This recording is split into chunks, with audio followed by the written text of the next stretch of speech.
YouTube से viral हुआ तो उस गाने की फरमाइश आई है, पहले उसी से शुरुआत करते हैं आप सबके बीच में। कि गाड़ी लेके यहाँ से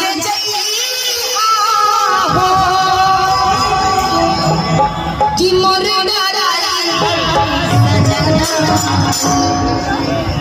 कि भांग पी के गाड़ी मत चलिया हो कि मोर